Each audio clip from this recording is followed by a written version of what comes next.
오늘 은혜 받고 성취될 하나님의 말씀은 창세기 35장 16절에서 21절 말씀입니다.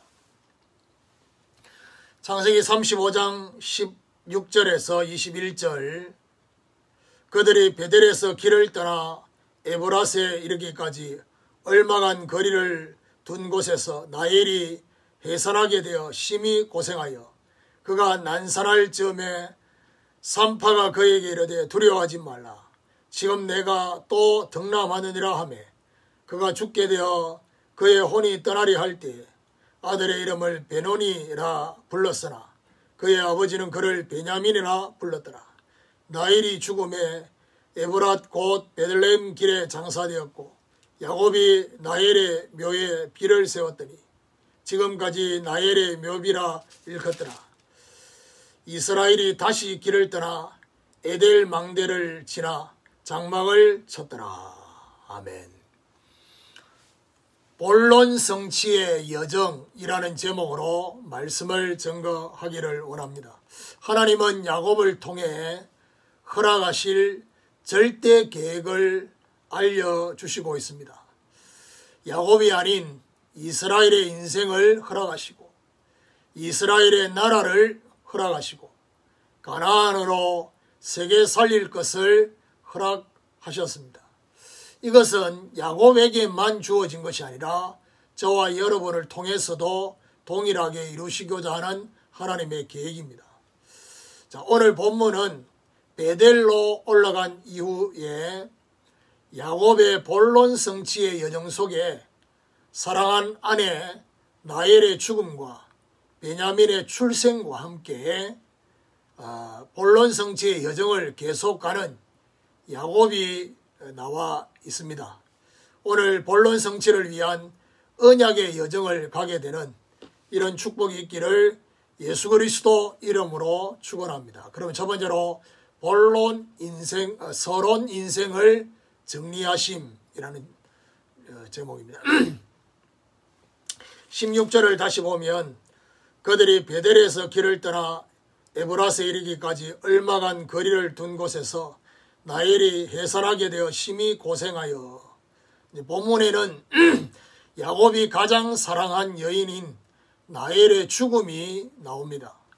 야곱 가족들이 베델을 떠난 것은 베델을 완전 떠났다는 의미가 아닌 것입니다. 베델로 시작하여 본론의 여정을 가게 되었다는 의미가 이 안에 있습니다. 에브라스에 이르러서 라헬이 해산하게 되어서 심히 고생하게 되어졌습니다. 나엘의 간절한 소원이 뭐냐? 자녀를 잉태하고 출산하는 것이 나엘의 간절한 소원이었습니다. 이 소원 성취를 위해 드라빔이라는 부적과 같은 우상도 훔쳤습니다. 성경에는 나와 있지 않지만은 창세기 35장 초반에 야곱이 가족들에게 이런 말을 합니다. 우리 중에 이방신상을 버리라. 이제 그 이방신상을 버리라는 그 말 속에는 야곱이 나엘이 가지고 있었던 드라빔을 알고 얘기했을까? 모르고 얘기했을 가능성이 많죠.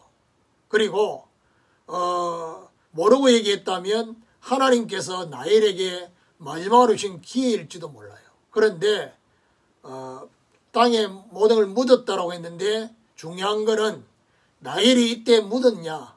그것도 안 나와 있습니다. 그러면 결국에는 이 드라빔의 부적을 계속 가지고 있었지 않겠나? 왜 이렇게 해산을 하는데 이렇게 힘들 수밖에 없냐? 요셉을 출생하고 난 이후 15년이 걸렸습니다. 15년 뒤에 나엘은 약 50세 정도로 난산을 하게 된 것입니다. 17절 18절에 보니까 그가 난산할 즈음에 산파가 그에게 이르되 두려워하지 말라. 지금 내가 또 덕남하느니라 하며 그가 죽게 되어 그의 혼이 떠나려 할 때 아들의 이름을 베노니라 불렀으나 그의 아버지는 그를 베냐민이라 불렀더라. 그야말로 난산 중에 아들이 태어납니다. 결국 혼이 떠나서 죽게 되었다라고 말했습니다. 오늘 저와 여러분 이 나엘의 죽음을 보면서 우리는 뭘 생각하게 됩니까? 그렇게 기다렸던 응답이 도리어 죽음으로 이어지는 문제가 되어졌다는 사실. 야곱이 사랑했던 여인이었지만 나엘은 한평생 서러운 인생을 살았던 것입니다. 본론 성취의 여정 시간표에는 하나님이 서러운 인생을 정리하시고 있습니다. 오늘 우리도 본론 성취의 여정 속에 평안히, 그야말로 평안히 서러운 인생의 정리를 보아야 할 것입니다.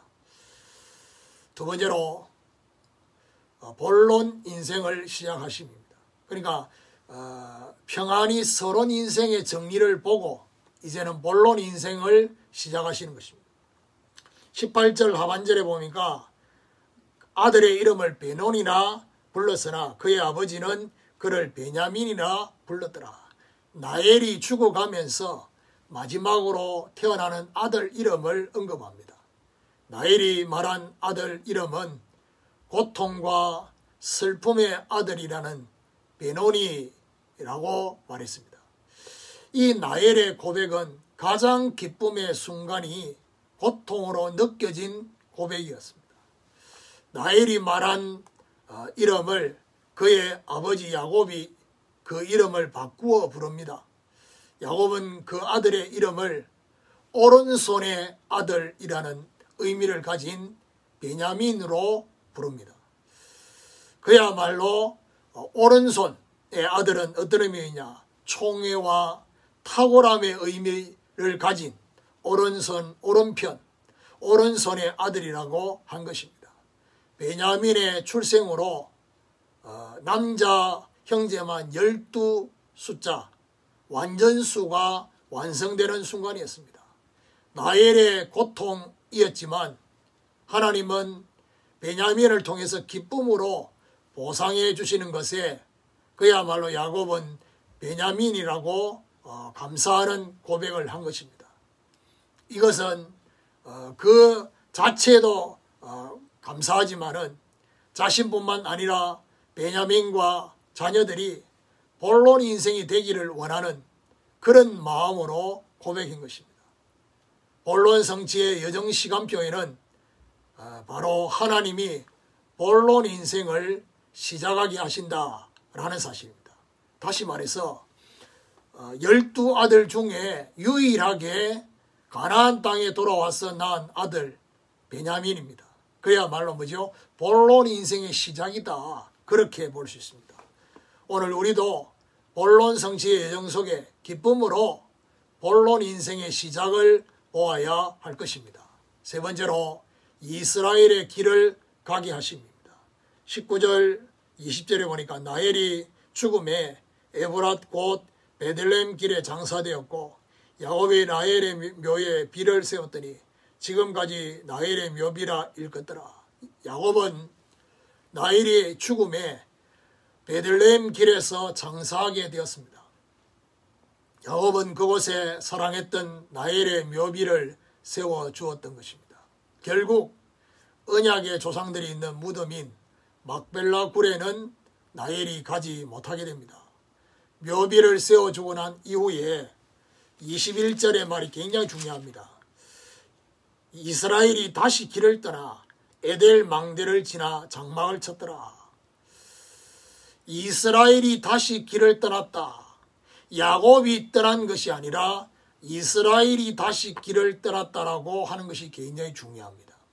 이것은 뭘 말하느냐? 야곱 인생에 대한 것은 나엘의 죽음으로 마무리가 되는 느낌입니다. 나엘이 죽었지만은 그야말로 고통과 슬픔이 왔지만은 이스라엘의 길은 중단되지 않고 흔들림 없이 갔다는 사실입니다. 이스라엘의 길은 뭘 말합니까? 하나님과 함께하는 본론 성취의 여정의 길을 갔다는 것입니다. 본론 성취의 여정 시간표에는 하나님이 이스라엘의 길을 가게 하신다는 사실. 오늘 우리도 본론 성취의 여정 속에 꿋꿋이 이스라엘의 길을 가야 하는 이런 축복의 길을 예수 그리스도 이름으로 축원합니다. 결론입니다. 22절부터 29절까지는 어떤 내용이냐? 야곱의 첫 번째 아들 르우벤이 아버지의 첩 빌하와 동침한 내용을 말하고 있고요. 그리고 이삭의 죽음이 기록되어 있고 장사 지내는 내용을 적어놨습니다. 이것은 마치 어떤 느낌이냐?